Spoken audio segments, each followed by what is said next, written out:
नमस्कार साथियों, स्वागत है आप सभी का बातें बाजार की पर। मैं हूं अंकित अवस्थी। दिवाली के समय आप और हमने सोना चांदी पर एक सेशन किया था और उस सेशन में बताया था कि दिवाली निकलते ही सोना चांदी क्रैश हो गया था। मतलब ये बिल्कुल वैसा था कि लोगों में एक डर बैठ गया था कि सोना चांदी में इन्वेस्ट करना भी चाहिए या नहीं, क्योंकि उन दिनों सोना चांदी के प्राइस स्काई रॉकेट हो रखे थे। और जब भी कोई चीज बहुत तेजी से ऊपर जा रही होती है तो मन में एक भय तो बैठता ही है कि यार इसका रेजिस्टेंस लेवल कहीं ना कहीं जल्दी ना आ जाए, हमारा निवेश जो हमने अभी इन्वेस्ट किया है वो कहीं इसका हाईएस्ट प्राइस ना हो, और वो अगर हाईएस्ट प्राइस है तो फिर मेरा कैसे फायदा होगा। हम इसी असमंजस में बहुत सारे इन्वेस्टर्स इन्वेस्ट करने से बच रहे होते हैं। मेरा सेशन आपको इन्वेस्टमेंट एडवाइस देने के लिए नहीं होता कि आप कहां पे इन्वेस्ट करें कहां ना करें। मैं आपको यह बताने का प्रयास करता हूं कि मार्केट में खबरों का क्या असर होता है, खबरें किस तरह परिवर्तित होती हैं, कारण क्या होते हैं इस तरह की चीजों के होने के, उन पर हम विश्लेषण करते हैं। जो भी और ऑप्शंस चल रहे हैं उनकी हम चर्चा करते हैं कि कैसे कैसे लोग निवेश कर रहे हैं। आइए, आज के सेशन में जिक्र इस बात का कि जिस सोना चांदी को लेकर के कहीं पिछले महीने ऐसा लगने लगा था कि भाई साहब इसने तो अपना अब हाई टच कर लिया है, ये बिल्कुल वैसा ही है कि इससे ज्यादा स्कोर क्या ही बनाएगा। वही वाली बात है कि 52 वनडे से ज्यादा कोई कोई वनडे के 52 शतक से ज्यादा वनडे में कोई स्कोर थोड़ी कर सकता है। इतना सेंचुरी बना दिया है विराट कोहली, इससे ऊपर कुछ थोड़ी हो सकता है। ऐसे कभी सचिन तेंदुलकर ने कभी जब शतक लगाए थे तब ये लगने लगा था इससे ऊपर कुछ थोड़ी हो सकता है, लेकिन रिकॉर्ड बनते ही शायद टूटने के लिए हैं। यही कारण है कि सोना चांदी जो रिकॉर्ड बनाते चल रहे थे, चांदी उसमें से विजेता फिर से निकल गई है और चांदी ने कल ऑल टाइम हाई टच कर दिया है। मतलब जो क्रैश होते ही डर बनने लगा था कि कहीं चांदी 1980 और 2011 का इतिहास दोहराते हुए क्रैश हो जाएगी, वैसा क्रैश ना होते हुए चांदी ने ऑल टाइम हाई, मतलब अब तक जितना भी चांदी का भाव रहा है उसको पार कर दिया है। ऐसे में आज की चर्चा इस बात पर कि सोना और चांदी में चांदी की चांदी हो चुकी है और सोना अभी भी स्टेबल बना हुआ है। मतलब ये बड़ा इंटरेस्टिंग चल रहा है कि जहां एक और मन में भय बैठा हुआ था कि बस अब ये नीचे आ जाएंगे, ये अभी तक टिके हुए हैं और चांदी बढ़े चली जा रही है। जैसे मैं Indian Boolean and jewellery association की अगर हिसाब से बात बताऊं आपको, तो 1 किलो चांदी का दाम कल 1,59 रुपए तक पहुंच गया था और चांदी की कीमत 1,78 रुपए प्रति किलोग्राम थी। पिछले महीने पे पहले जो कीमत थी वो इस तरह थी। वहीं सोने के दाम की अगर मैं बात करूं, थोड़ी बहुत गिरावट के साथ, यार 1,30 हाईएस्ट पहुंचा था, 1,28 अभी भी चल रहा था। मतलब ये वो वाले भाव हैं, एक उन्यासी सॉरी 1,79 और 1,28, ये वो वाले भाव हैं जो सोना चांदी के दाम के हिसाब से अपने टॉप पर रहे हैं। दोनों ने ही, जहां सोने के दाम को लेकर चिंता थी कि भाई साहब ये तो टच कर चुका है, नीचे नहीं लौटेगा, चांदी को लेकर यह था कि ये तो गलती से पहुंच गया है, लोग बस इसे उठा ले गए, देखना 2011 की तरह क्रैश हो जाएगा। कुछ भी नहीं भाई साहब, इन्होंने रफ्तार फिर से पकड़ ली है और रफ्तार पकड़ते हुए इस साल सोना 52,000 रुपए का रिटर्न दे गया 10 ग्राम के ऊपर, और चांदी 93,000 रुपए का रिटर्न दे गई है 1 किलो के ऊपर। ये बड़े नंबर्स हैं। आप देखिए नवंबर 2025 में जहां सोना 1,20 पर चल रहा था, वहीं दिसंबर आते आते, यानी कल का डेट बताऊं तो 1,30 पर सोना चला गया। यानी 10,000 रुपए तो केवल एक महीने के अंदर बढ़ाकर दे गया 10 ग्राम के ऊपर। हालांकि आज के अंदर भाव अगर देखें तो थोड़ा सा गिरावट, 40 रुपए के आसपास की गिरावट है। वहीं अगर बात करें चांदी की, तो चांदी कल, मतलब पिछले महीने 5 नवंबर को, एक महीने पहले 1,46 की 1 किलो थी और आज 1,81 की 1 किलो है। मतलब समझ रहे हैं, 35,000 रुपए के आसपास 1 किलो के ऊपर रिटर्न देकर गई है। यार ये रिटर्न मतलब नेक्स्ट लेवल रिटर्न्स में से चल रहा है। सोना चांदी अभी भी स्काई रॉकेट हो रखे हैं, पता नहीं कौन इनके प्राइस कंट्रोल कर रहा है। ये जरूर तय है कि हमारे हाथ में तो नहीं है, यानी कि हमारे हाथ में मतलब आप और मैं एज ए निवेशक इसके कंट्रोल को, प्राइस को कंट्रोल नहीं कर पाते। और सोना चांदी की विशेषता क्रिप्टो की तरह वही है कि ये किसी एक देश पर निर्भर नहीं करती है। अगेन, ये किसी एक देश द्वारा कंट्रोल नहीं होती है। स्टॉक मार्केट वर्सेस अगर इन्वेस्टमेंट के अदर ऑप्शंस में सोना चांदी क्रिप्टो इनको लेकर आ जाएं, तो सोना चांदी क्रिप्टो ये तीनों वो असेट्स हैं, ये असेट की वो क्लास बन चुकी है जिसमें निवेश कोई देश कंट्रोल नहीं कर पाता, या फिर उल्टा कहिए जिसके भाव कोई कंट्रोल नहीं कर पाता। जबकि स्टॉक को फिर भी कंट्रोल किया जाता है सरकारी नीतियों के थ्रू, या फिर फेड रिजर्व्स की ब्याज दरों के थ्रू, या फिर रेपो रेट्स के थ्रू जो सेंट्रल बैंक हमारी इंडिया की लेकर आती हैं। मतलब आप अपने बाजार को प्रभावित कर सकते हैं, स्टॉक बाजार को प्रभावित कर सकते हैं, लेकिन वर्ल्ड के सेंटिमेंट से जो इन्वेस्टमेंट चलता है ना, उनमें सोना चांदी और क्रिप्टो का नाम आता है। ऐसे में सोना चांदी ने फिर से जब हाइट बचाना शुरू किया है, मतलब बाजार भाव में अगर बात करें, ओंस की कीमतों में बात करें, तो ये अपने आप में एक नीच नजर बनी हुई है। कारण वही सारे के सारे सेम है। मैंने पहले भी आपको बताया है, जब जब बाजार में एक अनसर्टेनिटी आएगी, जैसा मैंने आपको बताया ना, मेजर डिफरेंस जो है वो केवल इसी पॉइंट का है। बार बार मैं यही दोहराता हूं, सोना चांदी क्रिप्टो, क्योंकि सरकारें कंट्रोल नहीं करती, इसीलिए जब जब कंट्रोल्ड मार्केट पर गिरावट दर्ज की जाती है, लोगों का विश्वास जो ट्रेडिशनल इन्वेस्टमेंट हैं उनसे हटता है, और उनसे हट करके वो दूसरे तरीके की तरफ निकल पड़ते हैं। मतलब एज सिंपल एज दैट। मतलब जब पता है कि भाई स्टॉक मार्केट परफॉर्म नहीं कर पा रहा है, क्यों नहीं कर पा रहा है? सबसे सेफ इन्वेस्टमेंट में जितने भी और इन्वेस्टमेंट के ऑप्शंस हैं, लोग मानकर चलते हैं कि बैंक का इन्वेस्टमेंट सबसे सेफ है, क्योंकि वहां पर रिटर्न्स मिलेंगे। फिर गवर्नमेंट सिक्योरिटी के भाई कंफर्म है, गवर्नमेंट सिक्योरिटी और बैंक को लोग ऑलमोस्ट यहां पर पैसा डाल दिया, अपना पैसा सुरक्षित, गवर्नमेंट सिक्योरिटी परचेज कर ली, सुरक्षित। वहीं पर जब धीरे धीरे और आगे बढ़ते हैं तो फिर लोग चलते हैं कि इक्विटी और डेट, चलो डेट को ठीक है, अच्छे ए ग्रेड के डेट ले लिए, ठीक रहेगा, रिटर्न्स आ जाएंगे। इक्विटी चलो ठीक है, इंडेक्स की इक्विटी ले ली, चल जाएगा काम। यहां पे सब आदमी सुरक्षित सुरक्षित सुरक्षित खेल रहा होता है। लेकिन जब यही निराशा आने लगती है, जैसे अभी बैंकों की दरों में, ब्याज दरों में कटौती हुई है, पॉइंट को ऑब्जर्व करिएगा, ब्याज दरों में कटौती हुई है, होम लोन सस्ते हो गए हैं। अभी ताजा ताजा हमारे आरबीआई ने जैसे मॉनेटरी पॉलिसी कमेटी की रिपोर्ट दी, रेपो रेट्स में कटौती हुई, ब्याज दरों में कटौती हुई। ब्याज दरों में कटौती हुई तो जो हमारे एफडीज पर मिलने वाले इंटरेस्ट हैं उनमें भी कटौती की जाएंगी। तो आपका रखा पैसा अगर इन्फ्लेशन ही बीट नहीं कर पा रहा है, तो मैं उस पैसे का क्या करूं? आदमी फिर वहां से पैसा उठाता है कि चलो इसे कहीं निवेश करने पहुंचते हैं। निवेश करने पहुंचते हैं तो स्टॉक मार्केट के अंदर इस निफ्टी और सेंसेक्स दिखाई देते हैं। अब यहां पर भी बड़ा खेल हो रहा है। पिछली बार भी आपने देखा होगा, जब सेंसेक्स ने ऑल टाइम हाई टच किया था, अभी हमने 5-7 दिन पहले ही जब ये सेशन किया था कि 86,000 का अंक पार कर गया, तब जब वो कर गया तब वहां पर एक बड़ा ही असमंजस की स्थिति बनी थी भारतीय बाजार में, कि जो सेंसेक्स की कंपनियां हैं वो 86,000 टच कर गई। मतलब सेंसेक्स अल्टीमेटली देश की जो टॉप 30 कंपनी है उनका माहौल सही चल रहा है, तभी तो सेंसेक्स 86,000 पहुंचा है। लेकिन लोगों के पोर्टफोलियो बिगड़े हुए थे। क्यों बिगड़े हुए थे? क्योंकि मिड कैप और स्मॉल कैप जो कंपनी है वो अच्छा परफॉर्म नहीं कर रही है। हमारे बाजार के साथ बड़ी दुविधा यह हुई कि जो बढ़िया कंपनी है वो बढ़िया ही कर रही हैं, लेकिन जो स्मॉल कैप और मिड कैप है उस पर लोगों का ट्रस्ट ही नहीं आ रहा है। इन्वेस्टर मेजरली कहां पैसे लगा के बैठा हुआ है? वो स्मॉल कैप और मिड कैप में लगा के बैठा हुआ है। क्यों लगा के बैठा हुआ है? क्योंकि उसे लगता है पेनी स्टॉक जैसे भाव में स्टॉक मिलेगा, मेरा पैसा बढ़िया बन जाएगा। तो वहां पर इन्वेस्टर का पैसा डूबा हुआ है। तो स्टॉक मार्केट भी जब एज पर एक्सपेक्टेशन काम नहीं कर रहा होता है, तो आदमी फिर पहुंचता है कि भाई अब चलो कोई तीसरे विकल्प की तरफ एंट्री करते हैं। या तो वह जमीनों में भागता है, या इन्वेस्टमेंट के अंदर अगर भागता है तो फिर सोना चांदी, और जो यूथ है या फिर ये कहिए कि वो युवा जिसको कि वर्ल्ड की नॉलेज है, वो क्रिप्टो की तरफ जाता है कि भाई ठीक है, क्रिप्टो कोई रेगुलेट नहीं करता तो हम रेगुलेट करते हैं। मतलब वो अहम ब्रह्मास्मि वाली फीलिंग के साथ क्रिप्टो की तरफ भागता है। अब सोना चांदी की तरफ जब हम बात कर रहे होते हैं, तो सोना चांदी में पिछले समय पर दिवाली, शादी का सीजन, ये भारतीय लोगों की मानसिकता थी कि इस कारण भाव महंगे हो रहे हैं क्योंकि दिवाली आ गई, इस कारण भाव महंगे हो रहे हैं क्योंकि शादी का सीजन चल रहा है। आज भी भाव महंगे हो रहे हैं, जबकि 4 दिन बाद शादी के सावे रुक जाएंगे, क्योंकि मलमास शुरू हो जाएगा जब कोई शादियां 1 महीने के लिए बैन हो जाएंगी। तो ऐसे में फिर भी भाव बढ़े जा रहा है। इसका मतलब ये तो समझने वाली बात है कि हमारी डिमांड से इन पर कोई असर नहीं पड़ रहा है। और भारतीय बाजार में शादी के सीजन में चांदी का इतना रोल नहीं होता है जितना सोने का होता है, क्योंकि गहनों में अक्सर सोने के गहने गहने लोग खरीदना प्रेफर कर रहे होते हैं। फिर भी चांदी ऑल टाइम हाई टच कर रही है। इसका मतलब कुछ तो ऐसा हो रहा है जो वैश्विक रूप से हो रहा है। वैश्विक रूप से होती हुई चीजों से अब तक अगर हम रूबरू हो चुके हैं, तो यह तो कह सकते हैं कि कन्वेंशनल तरीके से स्टॉक मार्केट जो चाह रहे थे वो रिटर्न्स नहीं दे पा रहे हैं। नंबर दूसरा, लोगों में बैंक से मिल रहे इंटरेस्ट रेट में निवेश का फीलिंग नहीं आ रहा है। रहा सहा निवेश करना तो है ही, पैसा चाहिए ही, तो चलो फिर से सोने चांदी की तरफ चलते हैं। सोना चांदी आम आदमी भी प्रभावित नहीं कर सकता था। सोने के साथ खेला तगड़ा वाला हुआ है। देखिए क्या है, जब विश्व में मतलब अनिश्चितता आती है, मतलब इस पूरी कहानी को इस तरह से आसान रूप से समझें कि सोना सबसे पहले पिक्चर में कहां आया, खेल वहीं से पकड़ में आएगा आपको। देखिए ब्रेटन वुड सम्मेलन हुआ था 1946 के अंदर, जब द्वितीय विश्व युद्ध खत्म हुआ तब अमेरिका सबसे बड़ी पावर बन के निकला, और अमेरिका ने दुनिया को यह बताया कि मेरा सिक्का चलेगा। मेरा सिक्का मतलब मेरी करेंसी में ही आप लोग ट्रेड करोगे, इसी में पैसा लेना देना करोगे, डॉलर होगा। डॉलर को वैश्विक मान्यता दिलाने के लिए अमेरिका ने खूब प्रयास किया। जब वो जो डॉलर का प्रयास चल रहा था ना, खेल वहीं से हुआ।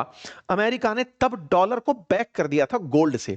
गोल्ड एक ऐसी प्रीशियस धातु थी जो कि दुनिया में कम थी, मात्रात्मक रूप से कम थी, तो बोले ये वैल्यू की निर्धारक हो सकती है, क्योंकि आप अपनी हर करेंसी को बैक करते हैं किसी प्रीशियस मेटल से या किसी असेट से। जैसे आज भारत की जो आरबीआई है वो अपने पास जब विदेशी मुद्रा भंडार बनाती है तो विदेशी मुद्रा भंडार में डॉलर को रखना प्रेफर करती है।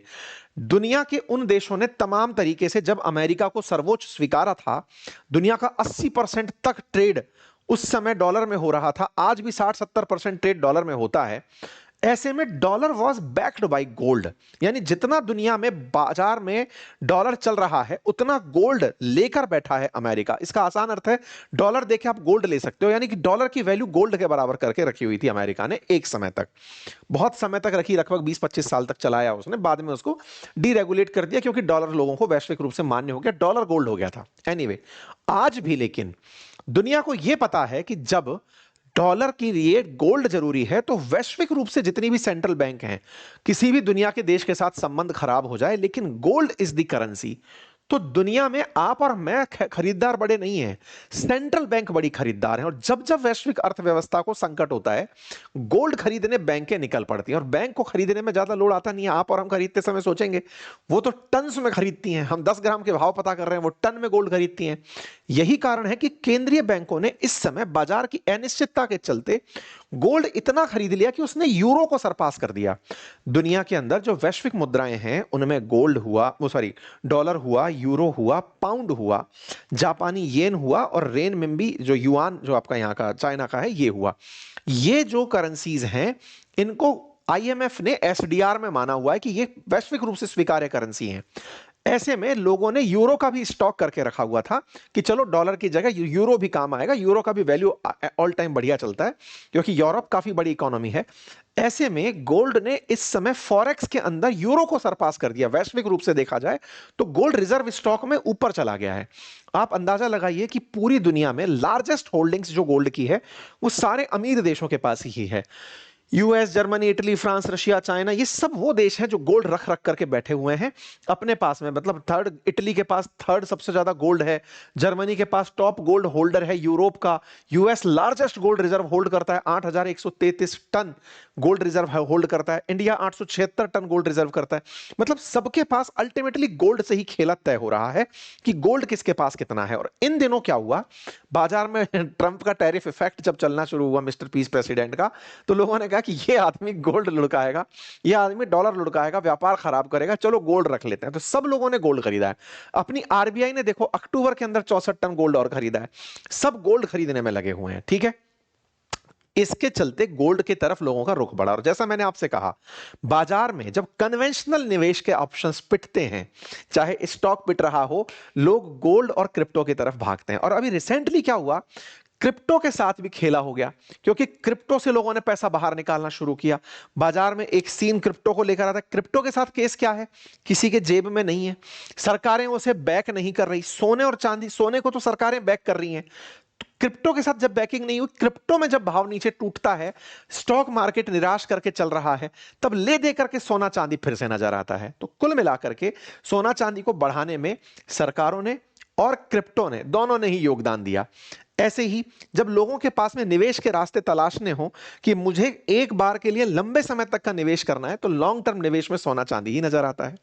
अब सवाल बनता है, सर सोना तो नजर आ गया, चांदी कैसे नजर आएगी? क्यों? क्योंकि चांदी कोई सरकार नहीं खरीदती, फिर भी चांदी की चांदी क्यों हो रखी है और उसने चांदी ने मार्केट क्यों बीट कर रखा है?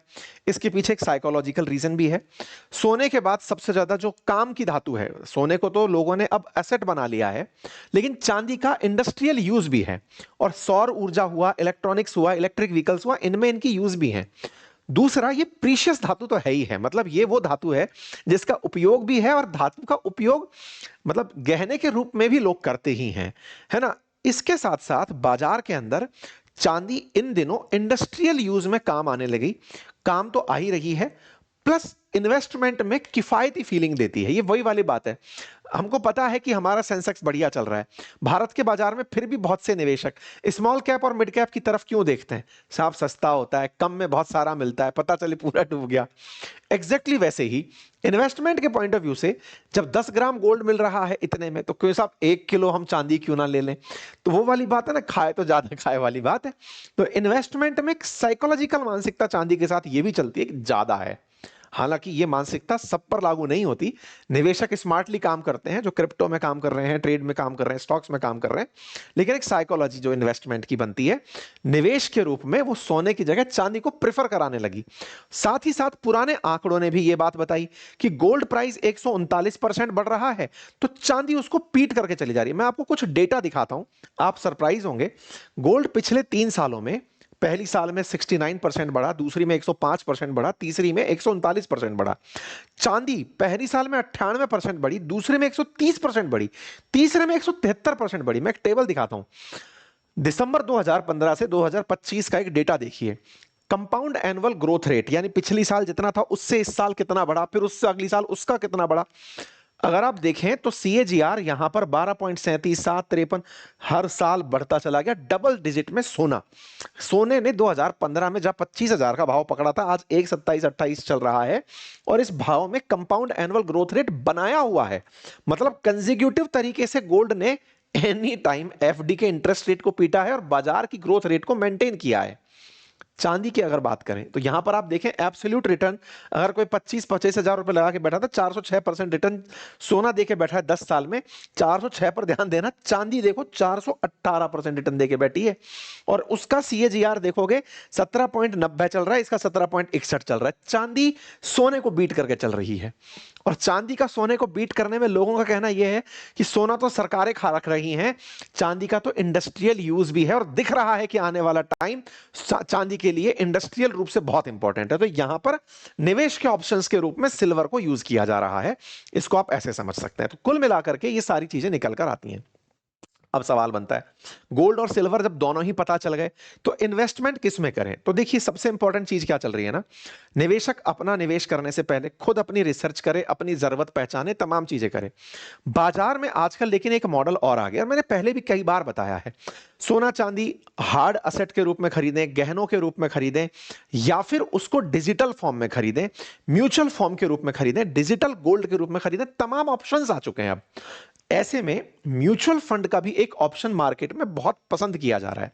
देखिए गहनों के केस में अगर हम बात करें तो सोना चांदी का जो गहना है, मैं मल्टीपल टाइम कहते आया हूं, अगर आप निवेशक के पर्सपेक्टिव से ज्वेलरी खरीद रहे हैं कि भाई मैं तो गोल्ड में निवेश करना चाहता हूं, इसलिए कल जाके 4 कंगन ले आया था, आप कतई समझदार नहीं है।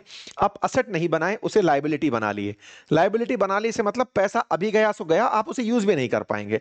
ये वो वाली बात है कि मां अपने कंगन दे दो, या पत्नी से कह रहे हो, पत्नी से बीवी अपने कंगन दे दो, मुझे कर्जा चुकाना है। मतलब वो आप समझो कि आपका धंधा पिट चुका है अगर कंगन घर के बिक गए। ये वैसे बोला जाता है कि साहब मेरा तो धंधा ही पिट गया, बीवी के कंगन बेच के मैंने तो ये काम किया। तो ये साइकोलॉजिकली आप धंधे को खुद को खराब कर रहे हैं, तो निवेश के रूप में नाच। बोले नहीं सर, मैं तो बिस्किट ब्रिक्स खरीदता हूं चीजों के।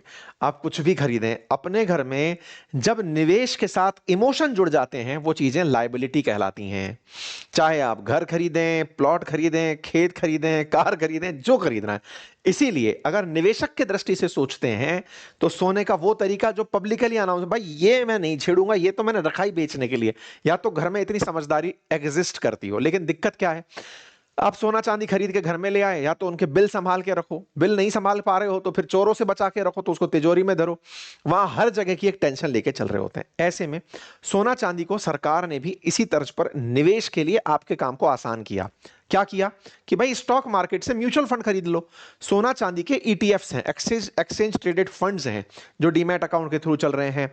म्यूचुअल फंड्स की तरह, जैसे आपने इतना पैसा लगा, आप कहेंगे सर मेरे पास तो लाख रुपया है ही नहीं, तो मैं कहां से खरीदूं जाकर के एक 10 ग्राम सोना? तो 10 ग्राम नहीं खरीद सकते, तो 10 ग्राम का 10वां हिस्सा खरीद लो, 100वां हिस्सा खरीद लो, 100 रुपए में जो मिल सकता है वो खरीद लो, बढ़ेगा तो उसी प्रपोर्शन में ना वो। तो बोले ये कैसे खरीदा जा सकता है, तो उसमें म्यूचुअल फंड का ऑप्शन आता है। तो गोल्ड और सिल्वर में अब ईटीएफ्स चल रहे हैं, और अब वो जो ईटीएफ्स हैं वो पूरी तरह से एक्सचेंज ट्रेडेड फंड हैं, यानी कि सरकार से भी कंट्रोल कर रही है उन्हें। आपने जितना पैसा दिया वो केवल हवा में नहीं चल रहा है, जितना पैसा आपने दिया उतना गोल्ड और सिल्वर खरीदा गया और उसको फिर ट्रेड कराया गया। ट्रेड में अगर भाव बढ़ रहा है बढ़ रहा है, घट रहा है घट रहा है, क्या फायदा हुआ? निवेश के लिए कंप्लीट पैसे की जरूरत नहीं पड़ती। दूसरा, लाख रुपया खर्च नहीं करना, जितनी जरूरत है उतना इन्वेस्ट कर सकते हो। तीसरा, सुरक्षा को लेकर के पूरी तरह सुनिश्चित, क्योंकि सरकार बीच में है, सेबी उसको रेगुलेट कर रही है, और इसके लिए म्यूचुअल फंड का ऑप्शन आया। और इसी म्यूचुअल फंड में एक ऑप्शन है स्टेबल मनी, जिसके बारे में मैंने पहले भी आपको बताया था, जो कि आप लोगों के लिए फिजिकल गोल्ड की जगह म्यूचुअल फंड के अंदर निवेश का ऑप्शन देती है। मतलब यहां पर आप गोल्ड में निवेश अगर करना चाहते हैं तो आपको जो भी गोल्ड में निवेश आप करेंगे वो उससे आपको म्यूचुअल फंड ही परचेज करा रहा है। इसके साथ साथ ये भी तय करता है कि गोल्ड और सिल्वर में से किस में कितना निवेश करना है। आपकी मर्जी है, आप इनके द्वारा बताए गए गोल्ड में अगर 70% निवेश करना चाहते हैं, 30% चांदी में निवेश करना चाहते हैं तो वैसे करिए, नहीं तो फिर अपने हिसाब से कि मुझे तो गोल्ड में ही सारा पैसा डालना है कि सिल्वर में ही सारा डालना है, तो ये आपको फैसिलिटेट करती है इस परचेज करने में। ये एक एप्लीकेशन है जिसका लिंक कमेंट बॉक्स में दिया गया है, सेबी द्वारा रेगुलेटेड है, म्यूचुअल फंड में इन्वेस्टमेंट करती है। ठीक है, यहां पर आप 100 रुपए से भी निवेश शुरू कर सकते हैं और कोई हिडन चार्ज नहीं है। क्यों नहीं है? क्योंकि ये पूरी तरह से एक्सचेंज ट्रेडेड फंड के साथ चल रही है, तो इसमें जो आपके साथ में जो कमीशन बाजी जिसको कहते हैं वो 0.5 पैसे के आसपास, परसेंट के आसपास है, तो आप उसे देख सकते हैं। तो कुल मिलाकर के ये एक बहुत अच्छा निवेश का तरीका है, जिसके थ्रू जैसे एक्सिस गोल्ड फंड में, यूटीआई सिल्वर ईटीएफ्स में इस तरह से स्टेबल मनी अपने पैसे निवेश करती है। अब एक बहुत बड़ा क्वेश्चन बनता है कि क्या ये डिजिटल गोल्ड ऐप जो डिजिटल गोल्ड देते हैं वैसा ही है क्या? नहीं, डिजिटल गोल्ड ऐप जो सेबी से रेगुलेटेड नहीं है, ये वो चीज नहीं है, ये ईटीएफ है, यानी कि ये म्यूचुअल फंड है, ये आपको म्यूचुअल फंड में निवेश कराता है। ठीक है, तमाम वो सवाल जवाब जो आपके दिमाग में हो सकते हैं वो सब इसमें है। और दूसरा, क्या इसमें से हम पैसे निकाल सकते हैं? बिल्कुल। अगर आपने निवेश किया 15 दिन के अंदर आप अपने सामान को, मतलब पैसे को वापस निकाल सकते हैं। एग्जिट लोड जो है वो 15 दिन से पहले निकालोगे तो 1% का है, और अगर 15 दिन बाद आप निकालते हैं तो कोई एग्जिट लोड इसमें नहीं लगता है। ठीक है, तो ये एक निवेश का बेहतर ऑप्शन है, तो आप इसे देख सकते हैं। अल्टीमेटली म्यूचुअल फंड है, और म्यूचुअल फंड के साथ जो मार्केट में हमेशा कहा जाता है ना, अपना खुद का रिसर्च खुद करिए और म्यूचुअल फंड में निवेश से पहले आप पूरी तरह जानकारी जान लीजिए, वो बिल्कुल वैसे ही है। अब कुल मिलाकर पॉइंट बनकर आता है कि गोल्ड और सिल्वर भविष्य क्या रखते हैं अपना। जैसा 10 साल का पीछे इतिहास देख लिया, टेक्निकल एनालिसिस और फंडामेंटल एनालिसिस, बाजार में दो ही तरह के एनालिसिस चलते हैं। फंडामेंटल एनालिसिस आपकी जो इकोनॉमिक्स चल रही है वो समझा रही है, टेक्निकल एनालिसिस बता रहा है कि हिस्ट्री देख ले भाई इसकी क्या चल रहा है। यानी कि इसके अंदर अगर आपको दिख रहा है कि ट्रेंड कह रहा है कि ये ऐसे ऐसे चल रहा है, तो भाई टेक्निकल एनालिसिस कहता है ट्रेंड फॉलो होगा। कंप्लीटली दोनों ग्रो करते हुए दिखे हैं, ये दिख सकते हैं, लेकिन फिर भी निवेश से पहले मैं आपसे हमेशा रिक्वेस्ट यही करूंगा कि आप अपनी रिसर्च प्रॉपर तरीके से करें। बाजार ने अपनी रफ्तार पकड़ी हुई है और बाजार में निवेश के ऑप्शन, इंडिया ग्रो कर रहा है, 8% से ऊपर की रेट चल रही है, हर चीज को ग्रो तो करना ही है। फाइनली ये आपका डिसीजन है कि आप कहां पर निवेश करना चाहते हैं। ठीक है, स्टेबल मनी का लिंक मैंने कमेंट बॉक्स में पिन किया, जिन्हें यहां जाके निवेश करना है वहां से कर सकते हैं। मेरा काम आपको नॉलेज देना था, या आप अपने तरीके से इसे देख सकते हैं। थैंक यू सो मच, अपना ख्याल रखें।